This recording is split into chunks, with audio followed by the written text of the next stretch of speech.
Hello students, welcome to my channel Learning History Made Easy. In today's video, I'll be explaining about the political science topic, social movements and their political implications. Before going into the video, if anyone is seeing the channel for the first time or if you have not subscribed to my channel, please do subscribe and share it with your friends, and also click the bell button to receive notifications whenever I upload new videos. So without wasting time, let us get into today's video.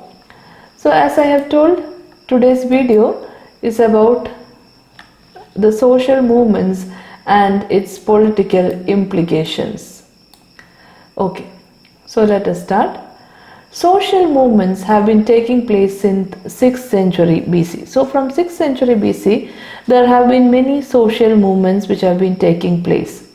So if you see the people behind those social movements, Buddha, Basavanna, Kanakadasa, Dr BR Ambedkar, etc., all contributed to fight against caste-based discrimination. So the most important thing which they fought against were caste-based discrimination.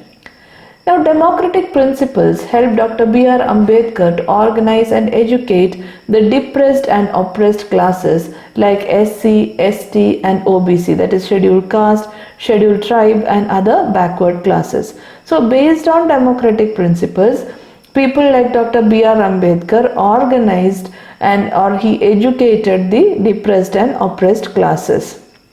Rights of the people are well secured by the Constitution of India. See, now the Constitution of India have well secured the rights of the people. But then where is the problem coming? See, it provides a golden remedy for the problem, but a suitable machinery is required to implement them in proper way. See, the Constitution of India have well secured the rights of people. It has provided a golden remedy for the problems of the nation, but a suitable machinery is required to implement all these remedies in a proper way. So now let us see one by one the movements or the social movements which happened in our country. So first let us see about the Dalit movement.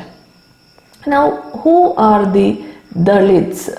So if you see the word, Dalits are those who are economically, socially, educationally and culturally exploited. They are a class of people who are exploited in different ways, that is economically, socially, educationally, culturally they were exploited. They include untouchables or Panchamas. So before they were considered as untouchables or Panchamas. See, how did this untouchable or this caste division came? The Varnashrama Dharma was based on designated work categorized into Brahmana, Kshatriya, Vaishya and Shudra. This fourfold division existed during the olden times, that is Brahmanas, Kshatriyas, Vaishyas and Shudras.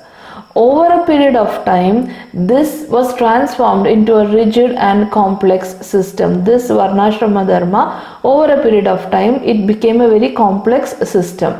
This led to the creation of a class called as Panchamas at the lowest level. So these untouchables or Panchamas were considered to be a class at the lowest level. They were subject to socio-economic political oppression. This lowest class was subject to socio-economic and political oppression, and this strata of society was called as or recognized as Dalits. This lower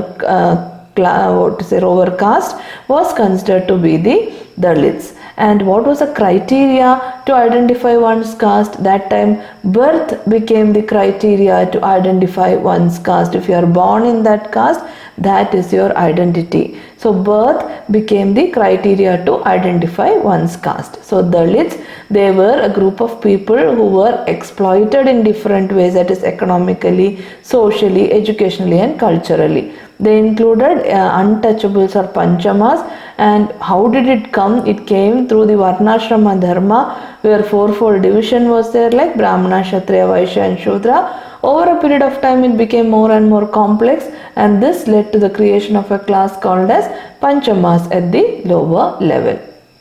Now let us see the causes for such movements, such such movements. So the first cause, if you see, is the social injustice which all these people were suffering. As per law of nature, all men are born equally. See, as per law of nature, all men are born equally. But what happens in practice? In practice, equal treatment and equal opportunity were denied, and exploitation in society became widespread. Even though law of nature tells that everyone are equal, men are born equal, in practice equal opportunity or equal treatment was denied to some class of people, and exploitation in society became widespread. To get this legitimate rights and opportunities, they rebelled under the leadership of many reformers. So to get their rights, to get back their equal rights, many people rebelled under the leadership of many reformers, and which took the form of movements against this injustice. This is how such movements started. So as per law of nature, everyone are equal, but in practice equal treatment was not there, and to protest against this and to get their legitimate rights and opportunities, a group of people rebelled with the help of some leaders or reformers, and like this movement started. That is the first cause, social injustice. Now let us move on to the second cause, that is economic inequality. Okay. Dalits worked in the lands of caste Hindus and were responsible for the wealth of feudal upper caste. That is, we already learned who are Dalits. These Dalits worked in the lands of caste Hindus, and they were responsible for the wealth of feudalist upper caste. But in spite of it, they were treated inhumanly and were not given proper share. Even though they worked on the land and they were responsible for their wealth, but even then they were not given equal share or proper treatment. They were victims of exploitation, atrocity, harassment, and other heinous acts. Okay, they were subject to all these atrocities, harassment, exploitation, and all these led them to start agitation, to revolt back. So this led to agitation. That is second cause, economic inequality. Now moving on to the third cause, that is discrimination. Discrimination was rampant in all walks of life. In every walks of life, discrimination existed, and Dr. BR Ambedkar himself was a victim of such discrimination. Dalits were not allowed to enter temple during that time. So if you are a Dalit, Dalits were not allowed to enter temple during that time. And Dr. BR Ambedkar dared to make entry into Kalaram temple of Nashik against all opposition with his fellow beings. So that is how Dr. BR Ambedkar started to protest against all these things. He dared to make entry into Kalaram temple of Nashik and against all these oppositions with his fellow beings. With this, he started his democratic struggles against discrimination to attain social equality. So it is like this that Dr. BR Ambedkar started his struggle against discrimination to attain social equality. This was a stepping stone for the Dalit movement. This incident by Dr. BR Ambedkar was a stepping stone for the Dalit movement. So that is the third cause, that is discrimination. Now let us see the fourth cause. Fourth cause is lack of awareness. Dalits were deprived of educational facilities, which led to lack of awareness. They were not given an opportunity to gain education. They were denied or deprived educational facilities. And when they are not educated, they don't have awareness. And hence exploitation mounted up. To create awareness, Dr. BR Ambedkar started a paper, Mooka Naik. So, Dr. BR Ambedkar again took initiative, and to create awareness among the people, he started a newspaper, Mukanayak. And get relieved of such situations, movements like Bahishkrit Hitakarni Sabha. In 1924 it was started, Bahishkrit Hitakarni Sabha. Then Dalit Panther Movement 1972, Dalit Sangharsh Samiti 1974, and many more cropped up. So many more movements cropped up to create, to relieve such situations. Many movements started. So they were having lack of awareness because of lack of education, and to create awareness, Dr. BR Ambedkar started a paper, Mukanaik, and to get relieved of such situations, many movements started like Bahishkrit Hitakarni Sabha, Dalit Panther Movement, Dalit Sangharsh Samiti, etc. So lack of awareness was the fourth cause. Next cause, that is the fifth cause, is political backwardness. See, basically these people were away from political participation and decision making process due to denial of opportunities. See, basically this word is wrong, it is Dalits. Okay, so I will just correct it. So basically this word is wrong. Dalits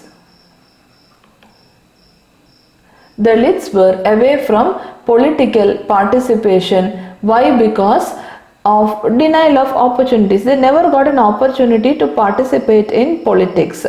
And social boycott, exploitation and subordination were responsible to political backwardness. So they had many issues like social boycott, exploitation, subordination, all because of political backwardness. That is because they did not get an opportunity. To come out of these barriers, Dalits were forced to organize agitations and protests, which finally converted into movement. So to come out of these barriers, the Dalits were forced to organize agitations and protests, and all these agitations and protests finally converted into movements. So all these were the causes for Dalit movements or these kind of protest movements. So if you see the causes, first cause is social injustice, second cause economic inequality, third cause discrimination faced by them, fourth cause lack of awareness, fifth cause is their political backwardness. All these were the causes which led to the coming of such social movements. So I hope you have understood the causes very clearly. In case of any doubts, you can ask in the comment section. And also don't forget to like, share and subscribe to my channel. Your likes and shares will be of a great encouragement for me to make more and more videos. So I hope to see you all soon in the coming video. Thank you for watching.